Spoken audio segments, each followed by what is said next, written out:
嗨 ，Hello，好久不见了。哦，对啊，我们好久没拍片了。这一集我们要谈的是那个显化法则第2集。第2集，嗯，很久了。对，很久了，事隔很久。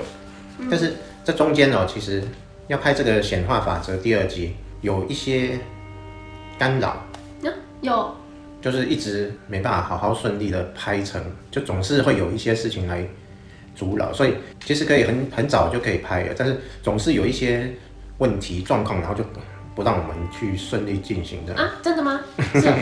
是说可能我们比较忙，然后被这些事情干扰，还是说有负面的干扰？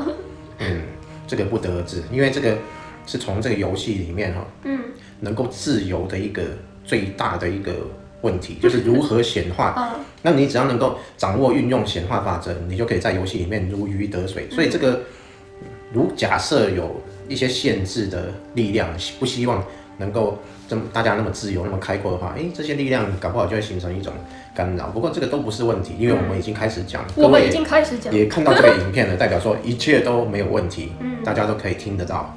但不是说一切都是在最美好的轨道上吗？没错啊，所以大家现在才会看到这个影片。对啊。之前一直讲说显化法则，你要真正去运用它，你一定要把整个你的世界视为一个游戏，视为一个幻象，然后你才能够从中去掌握这个显化法则。所以第一个阶段，不知道大家是不是已经有一些进展了？也可能是之前比较少人有比较大的进展，所以一直卡在我们不能够去好好去诠释这个第2集。就是时机未到了，那现在可能时机已经到了，因为大家已经看到这个影片。时机未到。吃鸡的时候有什么味道呢？听起来好悬哦，时机未到。凡事都有。这么悬。以前的人讲究那个天地人三才的一个和谐，就是你要成就一个事情，不管它是什么事情，不是只有人的事情能够处理完就好了，就是你一定要时机、时间，还有整个能量，然后还有人的一个状态，能够刚好配合的时候，就可以完成一个事件这样。那其实这一切都是在显化当中去把它落实，去把它完成，一切都跟我们的认知、我们的想法、我们的信念，还有这整个信念所产生的这个推动的能量，你去关注它而形成的一个现实，这个就是显化法则。那第2章我们要讲什么呢？第2章，第1章我们开始就谈到说，整个世界你所看到的一切都是幻象，都是自己所显化出来，都是自己的信念所显化的。那第2章开始就是，既然是这样，那显化的目的，我们要去控制显化的目的到底是什么？其实我们的生活一切所碰到的事情，都是我们自己所显化，那不就已经显化出来了吗？我们没有任何一个人是没有生活的。每个人都有他的生活嘛，不管活在什么状态，遇到什么情境，都有生活。那既然都已经显化出生活，那不就结了吗？都显化了，那为什么要去学什么显化法则，要去控制它？目的在哪里？那其实人活着只有一个，就是你要么就是想要，要么就是不想要，要么就是忽视。这我们之前有谈过，人活着只有这3种状态。那既然是这样的话，想要跟不想要之间，我们就很简单的，会很自然的，我们会趋吉避凶。我们希望能够显化我们想要的，那不想要的，我们就让它不要发生。这个就是我们活着的一个希望能够达成的一个状态。这也是整个显化法则的精神所在，就是要的我把它彰显出来，不要的我让它隐藏起来，然后甚至消失。这个就是显化法则的目的。所以呢，显化法则今天我们要谈的就是经济学。经济学，我们从学校的经济学开始谈起。经济学可能不是每个人都有接触的，那所以在学校里面有的人没有学到这一门课，那就不一定那么了解。经济学最主要的2个因素就是损跟益。那之前我们有谈到，什么老子说，为学日益，为道日损。你看，连修道或者在人的生命里面进入游戏，它还是2个因素，损跟益。那损跟益，我们把它用在显化法则上，其实就是趋吉避凶。那什么是趋吉避凶？就是要的我把它加强，然后彰显；不要的我就让它消失。那要如何做到这一点？我们今天就是来谈这个大家只要做得好，你的生活会有非常大的改变，很快就能够有非常大的改变。这个我们今天讲完，大家就可以开始去体会，真正进入到显化法则的中心核心了。那谈到损跟益，益就是去加强、去增加，损就是让它减少甚至消失。那这样的一个状态，我们在生活里面如何去彰显我们要的，然后去消除我们不要的？首先，我们来谈一谈，先谈损还是益呢？先谈损好了。先谈损，这个很重要，就是我们遇到不喜欢的状态，怎么让它在我们生活里消失？比如说我百病缠身病都不好，那怎么样让病消失？或者说我经济状况一直没有改善我的卡费每个月都来，然后我都没有钱去缴，然后都很吃紧。相信这种状况是很多人会面对的。那这个要如何消除？然后或者说，很奇怪，我做一个小生意或做生意，我一直碰到相同的状况，我一直遇到不对的人，然后生意就没办法达成。为什么都是相同的状况一再发生？那我要如何去让这个状况避免？这些东西在我们生活里面，每一个人都有不同的问题，每个人的想要损的一个部分是不同的。但是不管你遇到是什么状况，其实都是只有一个问题，就是你只要把赋予它的能量消除了，它就会不见了。也就是说，我们人关注什么，什么就会被扩大；我们不关注什么，什么就会被减少。那我们投注上面的这个关注的能量，我们要把它取回来。取回来之后，这个现象它就会萎缩，到最后就不见。那是例如说，有一个人一直骂我，那我就不关注他就行了，他就会慢慢消失。这是一种方法。之前我们提过说，所有显化现象会一再轮回、一再重复，是因为我们阻挡了它。这个阻挡就是关注，就是当我们有一个不好的现象来到我们的生活的时候，我们一碰到它的时候，我们就这怎么这样？好糟糕，我们好讨厌哦。然后当我们去很用力的去关注它，我们把我们的精神、能量、情绪很强烈的放在上面的时候，等于说我们用一个很厚的墙去把这个现象阻挡住。那我们去挡住它的时候，它掉到哪里去？调回我们的阿卡西记录，并且这个能量下一次就会再显化出来，这个就是一种轮回。那我们要消除这个，我们就要把这个东西拿掉。像你说的我不关注它就好了。其实这个是一个非常有效的方式，但是往往状况来了，我如何不关注它？讨厌的人就在我前面，我如何不讨厌他？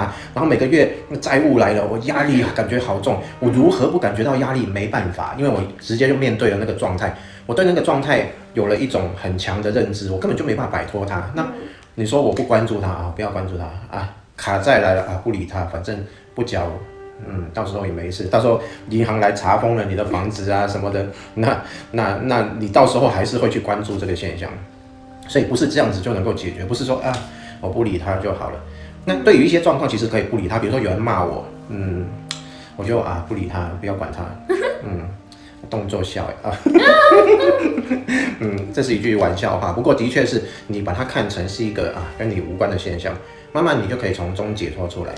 但是很多现象我们遇到，我们就是因为我们很在乎这些现象，所以当它一来的时候，你一定有情绪反应，一定有很强烈的认知信念。你如何从这个很强烈的信念认知中，然后把那个情绪抽回来而漠不关心呢？是有困难的。那我们今天在教大家，就是如何去让这个事情能够完成。损，我们如何去损？去把不要的这些现象，所有的能量都降低，然后所有的事件都能够消失。首先，我们在每一次碰到我们不喜欢的状态，我们不想要的状态，不想要的现象，我们一碰到的那一瞬间，我们要记住一件事情，马上告诉自己，眼前的这个现象只是一个幻象，是我用信念所投射出来的一个讯号回馈。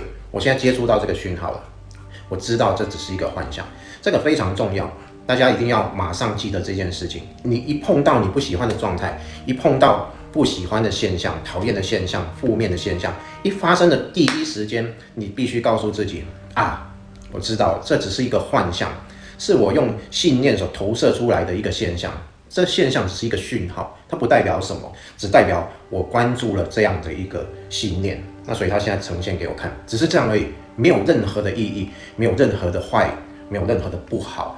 这一切只是一个信念投射出去所回来的现象，就是这样。一定要告诉自己，这是个幻象。这一点做到了以后，马上接下来要做一件事情。我现在用一个非常强制的一个方式，去把这个我们认为不好的这个现象的能量取回来。现在请听我说，大家一定要记得非常清楚。你们如果有信仰的，比如说你信仰天主教、基督教，你信天主教，那你就把上帝搬出来；那你信仰基督教，你就把耶稣搬出来；那你信仰佛教，你就把佛陀搬出来。阿弥陀佛搬出来，观世音菩萨搬出来都没关系。如果都没有什么信仰的时候，你就直接以宇宙一切万有，所谓宇宙一切万有，就是整个宇宙的整体，叫宇宙一切万有。你就用宇宙一切万有来进行。那到底要如何进行？如果你是信奉这个天主教的，你就说我以上帝之名宣告。那如果你是信奉这个佛教，那你对哪一个菩萨或者佛你特别有感觉的？那比如说观世音菩萨，你就说我以观世音菩萨之名宣告。这是一个非常强大的力量，因为如果你用自己的能量、自己的想法、自己的信念去宣告一件事情的时候，你知道自己是一个弱小的、渺小的个体，这个个体的能量、力量是非常有限的。你这个宣告没办法以一个整体来宣告，除非你是一个登出的人，不然你没办法用整体的能量来做一个宣告。所以这时候我们既然心灵里面能够知道我们的信念里面哪一个菩萨或者哪一个神等等，或者是都没有，我们就用宇宙一切万有，我们会相信，我们会知道它更接近整体，那所以它就更接近整体的能量。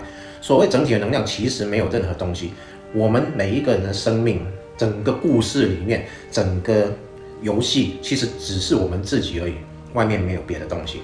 那这个整体，它就是一个整体的能量。所以我们在整体的能量里面，我们要把现象消除，我们要用整体来看待这个事情。如果你以片面个体来去收回一个能量的话，你的力量会非常小，而且它会再重复一直出现，因为你能消掉的部分并非一个整体性的。所以我们做这个宣告的时候，就是你一个整体的名义来做一个宣告。我以宇宙一切万有之名宣告，我以观世音菩萨之名宣告，我以上帝之名宣告，我以阿拉之名宣告，都可以。宣告什么呢？接下来仔细听我说。我以宇宙一切万有之名宣告，我现在所接触的这个现象，就是你刚刚遇到那个你不喜欢的现象。我以宇宙一切万有之名宣告，我所接触到的这个现象，我已经学习完毕。我已经学习完毕，代表我每一次去接触它，我没办法通过，我一直被卡住，我一直阻挡它。我要学习的是什么呢？人生的功课就是学习如何从这个现象中解脱出来。那所以，当我去宣告说我已经学完了，我不需要再学习了，这个现象我可以了，我过关了。我告诉整个整体，我不需要再学习这个现象了。然后接下来做什么？你听我从头到尾再说一次。我以宇宙一切万有之名宣告，我眼前这个现象我已经学习完毕，我要将这个现象的能量完全取回，就是这个现象对我来说已经没有意义了。我关注它的能量，我现在把它拿回来，我做这件事情。我以宇宙一切万有之名宣告，我眼前的这个现象我已经学习完毕。我不需要再学习了，我现在要把全部的能量取回，以此成就，这样就结束了。这样结束是宣告结束，宣告之后还有过程。宣告完了之后，你马上静下来，马上闭着眼睛或者宁静下来，感受取回的能量，你会觉得全身充满力量，绝对是这样子。如果你没有这样的感受的话，代表你这个宣告没有非常强烈，你再宣告，宣告完之后，你会感觉到非常多的能量回到自己身上，你会觉得身体充满能量，然后一直到你觉得非常舒畅、能量满满的时候，你就可以停下来。但是如果你觉得，我对眼前这个事情还耿耿于怀，还没办法摆脱它，重新继续宣告，再宣告一次，再取回能量，代表这个能量你没有很强烈的取回来，取回来的量并不够，你再做一次。如果再不行，再做一次，做到你完全舒畅为止。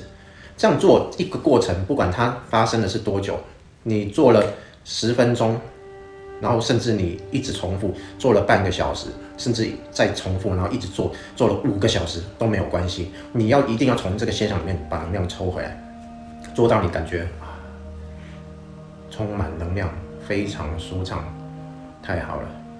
你就从这个里面解脱出来。那这会是一种逃避吗？例如说，我欠人家100万，明天黑道就要来我家讨债了，然后我家还有很多家人，然后可能会有生命危险。那难道我就是坐在那边取回能量吗？当然是这样。首先你要做的就是取回能量，你不是去联络什么其他的事情。在我们的人生里面，所有的故事真的就是故事。如果你不能够相信，因为我们刚才已经讲到，一切的现象都只是我们信念所投射出来。那如果你担心这有问题，那等一下怎么办？那等于你并不相信意识信念去创造了你眼前的现实。我们要做的是从现实当中把能量取回来，不是在现象里面要做什么事情。你可以去做这些事情都没有关系，你该去联络要借钱的借钱，要做什么都做什么都没关系。重点是你要把能量取回来，取回到你舒畅，感觉到你充满能量，这是最主要的关键。你如果觉得我应该做什么，你照样做，该借钱的借钱，该做什么的做什么，该联络什么就联络什么，都没有关系，你都可以去做，因为那是故事。你的人生本来就被所有故事情节所包覆，你同样可以去做这些故事情节，但是从你这个故事的能量，也就是那个情绪的波动，你要把它消除。那说信念创造系统吗？对。那可不可以我直接不相信阿卡西记录，不会什么存回去？像好像有一种说法，就是没有阿卡西记录这个东西，就只有当下。这个话其实是对的，但是这是以实相来说，并不是故事里面来说。当我们活在故事里面的时候，这一切是成立的，就是一样有时间，一样有阿卡西记录，一样有整个过程。阿卡西记录就会牵涉到时间性嘛，过去、现在。什么是实相？实相就是没有时间的一个真相，不只是时间、空间以外，也就是故事以外的真相叫做实相。那以故事外的实相来说，本来就没有空间，本来就没有时间，一切的现象只是我们赋予它意义，不赋予它意义之前毫无意义。那在哪里有实相？我们现在都是幻象吗？当然是幻象，就像在一部电影里面，整部电影都是电影。那所以所谓的活在当下是进入实相吗？真正的活在当下一定是进入实相，而不是在幻象里面。幻象一定有时间轴。那实相到底是要怎么去？实相要怎么去？我们最近开了一个班，就是让人跳出幻象，走进实相的，那就是另外一个部分。那就是另一个影片再跟大家分享了，这样。请看下一集。好。那刚刚讲到所以取回能量后，好，我取回了，好，充满能量，所以那难道明天就不用烦恼了吗？就不会有人来讨债吗？或是怎样？一切好转吗？这一切不就是都是故事吗？而且你如果认为一切都已经取回了，我不再会发生同样的事情，这个信念创造现实嘛，所以你相信不会再有事情发生，它自然就不会有事情发生。但是你要如何让自己相信？你必须先从中把能量取回来。你可以亲身感受到那些能量，你明明知道，我非常有感受，我能量真的取回来。这时候你自己就会完全的相信，因为是你自己感受到的，你就会明白说真的是这样，真的从中把能量取回来了，并且觉得很舒畅。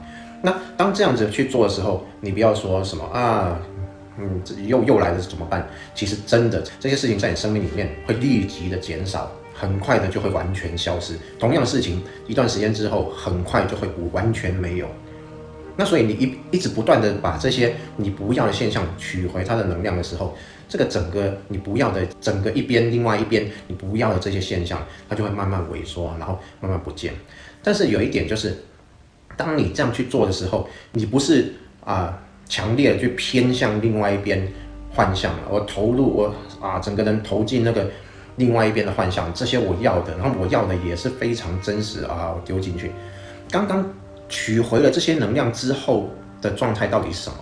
它其实是变得越来越接近真实，也就是从幻象里面，当我把能量取回来之后，我宣告了嘛，我学习完这个功课，我不再需要去学习它。那这时候是什么？就是这个幻象我已经学完了，这时候我处在一种更接近真实的状态。所以当我把能量取回来，让这个负面的能够减少或者消失的同时，我就处在更接近真实的情况下。那在这时候，我会用一种看待游戏的心态来成就这些我要的，去建立这些我要。这个就待会要讲的益损益里面的益，损的部分就已经讲完了。所以从头到尾，我们再讲一遍。首先，我们必须碰到我们不喜欢的现象，我们认为它是虚幻的，只是我们信念所投射出来，再回馈回来的讯息，一切都只是讯号，没有什么特别的意义。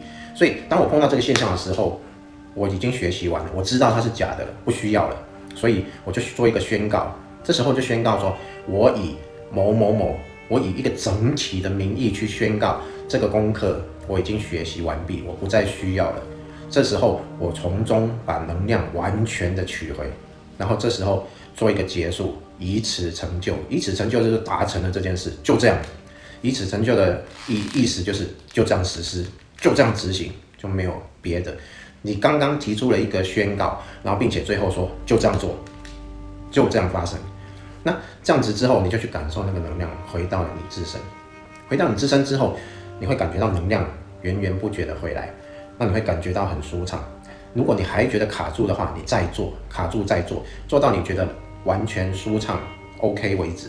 那这时候你就可以跟自己讲说啊，我处在更接近真实的状态，这样就完成了一个把这个不好的现象损的一个状态。接下来我们就要好好讲讲益。益就是我们刚刚已经把不好的损了，那好的我们怎么去增加，怎么去扩大，这个就是益。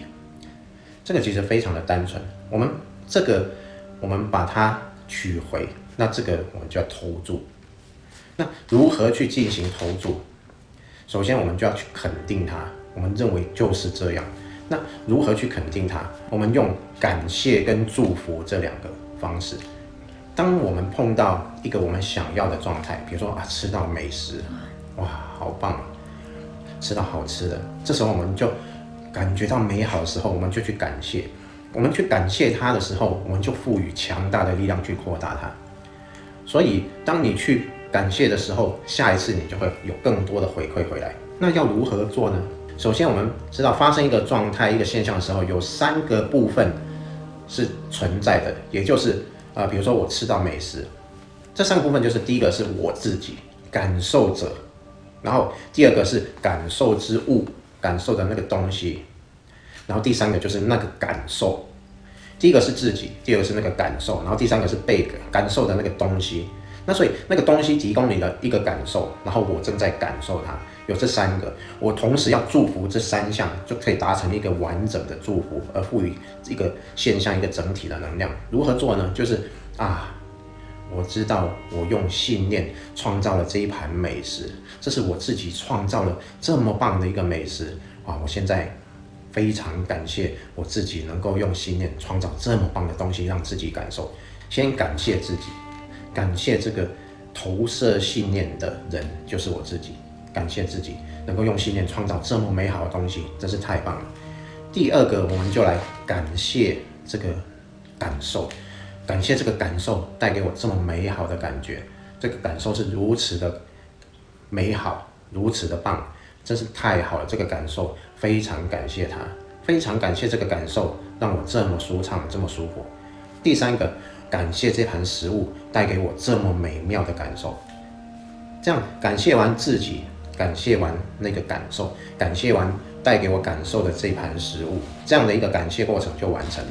这个不一定不是只用在我们面对一个美好的现象的时，我们遇到美好的现象有很多定义，比如说我今天中了彩券，或者中了发票，或者过年快到了，相信很多公司都有尾牙抽奖，大家都想抽到那个公司里面最大奖，这样有的是出国旅游1个礼拜啊，有的是什么，不管是什么大奖，有的是现金，你最想抽到就是那个奖。那当你抽到的时候，马上去感谢。当你去感谢它的时候，你就赋予一个能量，让这个事件再次发生。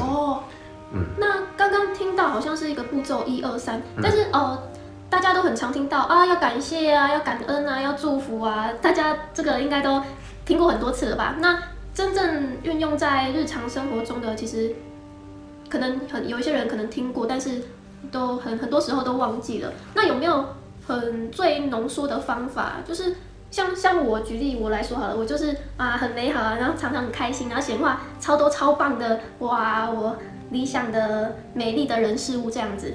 那但是我也不常说哇，谢谢，感恩宇宙，感恩万物，感恩我自己啊，感恩我的能量啊，祝福你啊，祝福他啊，我不常这样，但是我又很会显化，就是我总是显化很多美好的人事物，然后每天都有奇迹发生这样。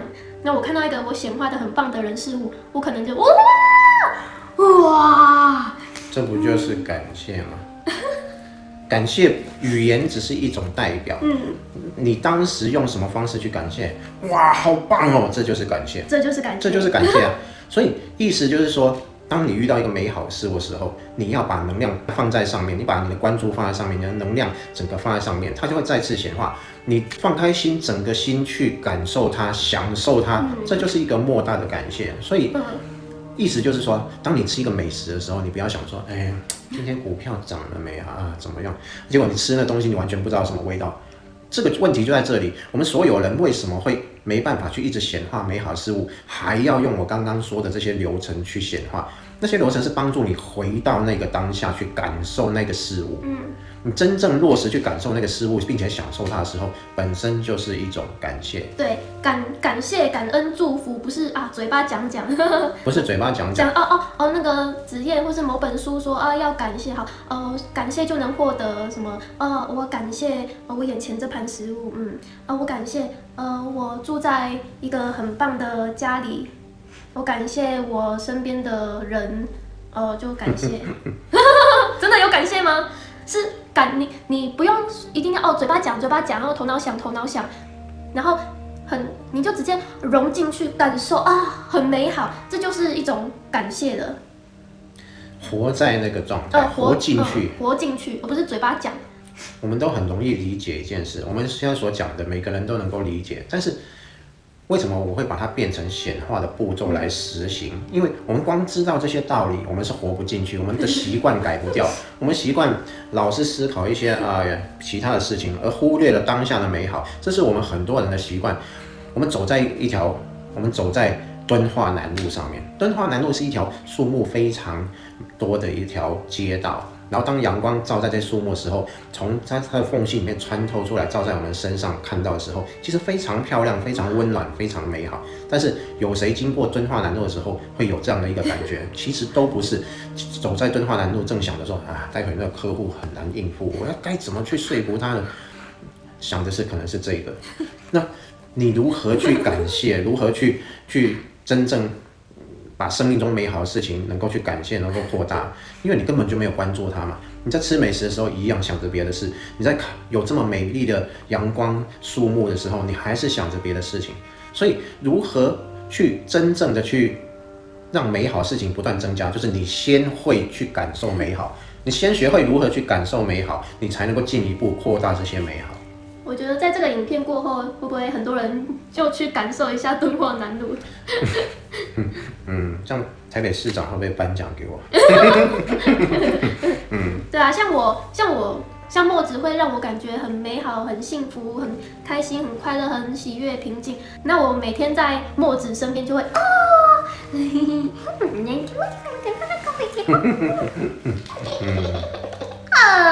这不是有弟弟吗？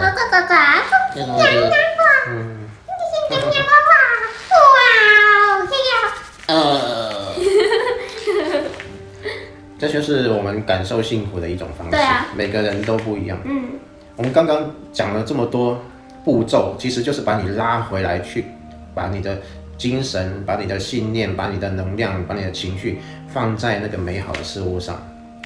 所以感谢是一个非常棒的一个步骤。当然，你如果自动自发、自然而然的去活在这些状态里面，你其实可以省略这些步骤。但是这些步骤在我们人的习性里面、干扰里面是非常重要的。我们习惯性的去消除不要的，习惯性去增加我们要的，这就是把它养成一个习惯之后，到最后你连这些步骤你也可以去掉。所以刚刚讲的一件事情就是感谢，感谢我自己能用信念去创造这样美好的一个现象，感谢这个美好的感觉，感谢这个现象，感谢这3样。感谢再提一下的就是，我们会觉得说，有个现象回来才需要感谢。其实，当我们获得一笔钱的时候，我们更需要感谢，因为我们都很喜欢把钱扩大嘛。有谁不希望钱变多呢？所以，想要把钱扩大，那就去感谢钱。那如何感谢？每个月我领薪水的时候，我就去感谢什么3样事情，也就刚刚说的。哇，好多钱呐！哇，我用信念显化出这么多钱，实在是太棒了。哇，然后感谢钱带给我的能量，哇，太棒了！感谢这些钱，好丰盛哦。刚刚讲钱的部分，钱来感谢；第二个是钱花出去的时候感谢。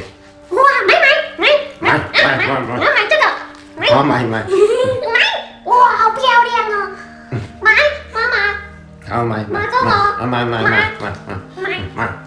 为什么钱花出去的时候是感谢？其实钱只是一个流动的能量，它没有任何意义。重要的是它换取了你想要的那个美好的事物，那个东西才是真正的能量，真正的意义所在。那个东西才是美好的，而不是那个钱嘛。你钱，当然你赚到钱，它是一种美好的感觉，你已经感谢完了。那这个钱其实就可以来换更美好的感觉。钱是用来换美好的感觉，所以当你去买东西、去花钱。你花钱有很多嘛，你吃东西也是花钱，买东西也是花钱，去旅游也是花钱，做很多各种花钱的事情，能够换取到一个现象的都是花钱。当你去换取这个现象的时候，你就可以感谢那个现象。哇，我竟然能够享受这个就回到我们刚刚讲的，去感谢一个美好的现象。那美好现象怎么来的？往往就可能是用钱去交换来。这时候你不要想说啊，我花了钱好心疼，不对，完全不对，而是钱只是一个能量的转换。我竟然用能量转换成一个现象出来了，这个现象是我摸得到、看得到的，这么美好的一个现象回到我身上，真是非常感谢我自己用信念创造了这个，感谢这个带给我的美好，感谢这个，所以我花钱的时候我就去感谢它。像我们换了面具了。这2个面具超美的，这不是我们做的，这是我们花钱请别人做的。但是你看好美哦，对不对？是比我之前做的那个蓝色面具美嘛？就那个面具就没有花那么多时间做啊，就对啊，这是人家花时间用心细心做的新面具。那这是根据乔乔想要的感觉，然后他去设计的。那像我买东西都是靠感觉，我不会去想说啊，我买的这个会不会用到啊？感觉用不到，那个好像值不值得？好像有点贵，那个价钱有点高，但是我又很喜欢。这个如果我穿在我身上，别人看到我会不会知道我是穿名牌的啊？我要不要买一个名牌，然后很实用，这样大家看我会怎样？就是不会有这么多精打细算。我通常都是让我感觉很美好，感觉非常棒，然后很美丽，我觉得很美丽，然后让我有那种很美好的感觉，我就会不管它的价钱是多少，我就会买就对了。对啊，那就不用去想一些其他的问题，重点是你要什么，你要吗？要，好，要就要啊。对啊，这就是祝福，这就是一种感谢，就是你直接去享受它美好。当你去想说啊，贵还是便宜，还是你用价值观去看待它的时候，你已经感受不到那个美好了。你已经远离那个美好，你就活在斤斤计较的价值观里面。所以，美好的感觉它不一定是贵或者便宜，有的时候你可能甚至会反过来，你想说啊，这东西好棒啊，好美好，但是它这么便宜，会不会有失身份呢？算了，不要。但是它明明带给你很美好的感觉，便宜又如何呢？怎么会觉得便宜有失身份，然后就不要它？重点就是那个感觉，而不是金钱多或者少，是它带给你美好的感觉。这个非常重要，因为那个感觉会再次去营造下一个美好的感觉，你不断重复正向的循环，你的美好就会一直增加。所以当我们去去感谢的时候，它就会增加。另外一个就是祝福，祝福就是当我们看到别人美好的时候，我们要去真心的去祝福他。对啊，真心祝福。我们不要想说他怎么活得这么好啊？对啊，他一定怎样怎样，他一定怎样怎样，他一定是偷来的，他一定是骗来的，他一定是靠他爸妈啦，我们常常在这样想一些事情的时候，我们完全忽略掉一个状况，就是整个世界，我们所存在的世界是一个整体，就是我们的故事是属于我们的整体。简单的说，我们活在梦里面，当我梦到的一切，那整个梦都是在我的意识里面，不在别的地方。所以，我们碰到的所有现象，其实就是我们自己。所以，你看到一个你不喜欢的人，你讨厌他，或者说某一个人去得到一个美好的事情的时候，如果我去排斥他、嫉妒他，或者说用不好的感觉去看待他的时候，其实我们就是在我们的整体里面去制造一个负面，然后而且把正面转成一个负面。所以这个非常重要。当你看到一个人他活得非常好，其实你觉得那个状态如果换成是自己也不错的时候，你一定要去祝福他。你看他有钱，那你觉得如果我有他这么有钱，其实是一件不错的事情，很棒的事情，你就要去祝福他，而不是说他这一定是怎样怎样怎样。这一定是怎样啊！我跟你讲，他你看他这么有钱，我跟你讲，他就是怎样怎样的。当你看他拥有一件，比如说他开着一辆很好的车的时候，你就要去祝福他，因为你会想说，这是很好的车，很棒，但是怎么会这样的人去开这个车？你不要这样想，你要想说，好棒，他能拥有这样的车，实在太好了，太棒了，祝福他。当你这么做的时候，这个祝福就回到你身上。改天你就会拥有这辆车，真的啦，真的啦，绝对要这样子，绝对要这样啦。看到所有你喜欢的现象的时候，要祝福他，不要管那个谁去拥有这个现象。有一个人在吃美食的时候，他一定怎样，所以才能怎样的，不要这样想，要去祝福。而且你不要管对方是谁，你只要看到有一个人，他可能是你讨厌的人好了，他如果生活很美好啊，他可能到处去玩啊，干嘛干嘛的，就祝福他。对，不要因为他是你讨厌的人，或是怎么样，你就一直不，对，可以举个例来说，就是有些人他可能会有点仇富吧，对不对？有点什么？仇富，仇视富有。那可能就会说，那些在上面的有钱人啊，都是脏钱啊，什么都骗钱啊，或是就反正就是不干净啦。那可能是故意控制钱，然后钱都在他们手上，都不给那些平民百姓这样子。那你可能看到那些精英分子，哇，好有钱哦！他们都开全世界最贵的跑车，住全世界最美的豪宅，然后他们每天全身都穿名牌啊，什么香奈儿啊，LV 啊什么，然后每天拍照上传打卡这样子。哇，你看我背这个包包很贵哦，我穿的衣服名牌的，我都每天都吃美食什么的。那你这时候大家的想法如何啊？他们也有可能有种族歧视，也有可能会狗眼看人低，就是没钱的都是不好的东西这样子，然后可能会有点自大这样子。那这时候大家怎么想？祝福他，对，没错。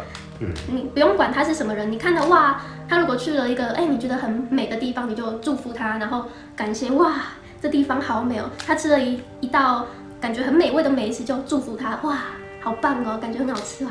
那他穿一件很漂亮的衣服，那有可能是名牌的，就哇，这怎么那么美啊？哇，真好看，他穿起来也真好看，挺好的这样，哇。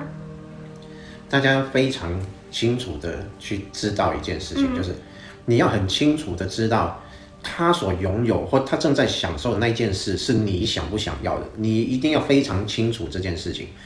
如果他正在享受的那件事，他正在开的那辆车，他正在吃的食物，他正在穿的那套衣服是你想要的，你一定要去祝福他。如果你这时候怀着不是祝福的心态，这个怎样，你就在把这个东西往外推，把这个现象往外推，那你永远得不到这个东西。你要非常清楚这一点，非常清楚这一点，你真心的去祝福他。你祝福，就算你没办法真心去祝福这个人，至少你可以祝福这个现象。这个现象啊，有人正在开这辆车，有人正在穿这样的衣服，真是太棒了。你可以至少你如果真的做不到祝福那一个人的话，你就把人先撇开，祝福这个事件啊，有人正在开这辆车，实在太棒、太厉害了，太好了。我祝福你，祝福这个事件。你这样做就会把这个事情慢慢往自己里面拉。不要去排斥它。当你一排斥那个人的时候，等于把这件事情、把这个事物往外推，那么你永远也得不到这件事情。所以在显化法则里面，我们要把好的带进我们的生命，把不好的把它消化掉。大家现在可以来试试看呢。祝福你眼前是什么？祝福我们两个。你眼前有一台手机，里面有紫焰，哇，来试试看，跟我们一起，哇，这个颜色，乔乔身上的这个紫色衣服也太美了吧！牧师的面具实在是太美了，好美哦，好帅！这个长发，哇，好有型哦，好美哦，哇，对，这沙发好棒哦，这沙发好柔软，这沙发真的是很舒服。哦，对，这个沙发真的值得祝福，值得感谢，真的很舒服，很温暖，哇，也太温暖了吧！啊，哇，紫燕现在在哪里呀？好美哦，哇，一切都很美好，很美好的，哇，哇，来跟我一起，哇，也不用那么大嘛，啊，说到这个，还有那个在上一集到这一集的这段过程里呢，我们有去出国玩，去荷兰玩，那好棒哦，好棒哦，哇，真是太美好了。哦，那边真的太美好，那边荷兰人平均我们感应是200以上，那边的人是正面的，大部分都是正面的意思这样子，那边真的很棒，大家如果想要去哪里走走，我们觉得荷兰真的很不错，而且那边好多好美丽的人事物，真的啊，这一趟真的是天堂。然后像我很喜欢挖宝的感觉，我喜欢丰盛，然后我喜欢买东西。我们有去很多店逛，然后也有去二手市场，也有去全欧洲最大的跳蚤市集，就是 IJ， 在那边有稍微分享一下我们的丰盛美好的旅游这样。那在那边乔乔就挖了很多宝，就哇，我觉得那个好漂亮，好美哦，我就是靠感觉来买东西。那我们在享受这些美好的人事物的同时，就想哇，这些很棒的东西也想要带回来给大家这样子。所以在跳蚤市集就挖了很多宝，那些都是凭感觉，就是乔乔觉得这个东西让我感觉美好，那我就买这样子。那有些是买回来送给大家的，虽然说是二手的，但是我买东西不是它很贵，它很怎样就买，而是看它有没有让我美好。那现在我们从荷兰带回来的一些很棒的小东西，要送给大家的活动，现在已经正式开始了。那好像在12月12号就截止，所以大家可以到FB 的粉专搜寻双生紫燕，往下滑就会看到那个抽送荷兰小礼物的活动。大家如果有喜欢的话，可以去抽小礼物。这集的影片差不多播放到现在也讲的差不多了。2个重点就是在我们生活里面我们不是去让负面的增加，就是让正面的增加。我们如何让负面的一直减少，习惯性的让它减少，然后习惯性的让正面的增加，那我们的生活就整个翻盘，整个改过来。我们现在如果不满意我们的生活，我们只要照着这部影片的流程去做，去实施，你就会整个生命的习惯整个会改变，你就会负面的不断的减少，正面的不断的增加，这个整个现象就会改过来，你的生命很快，你的生活会有很大的转变。各位一定要去尝试。那今天的影片分享到这里结束了，拜拜。拜拜。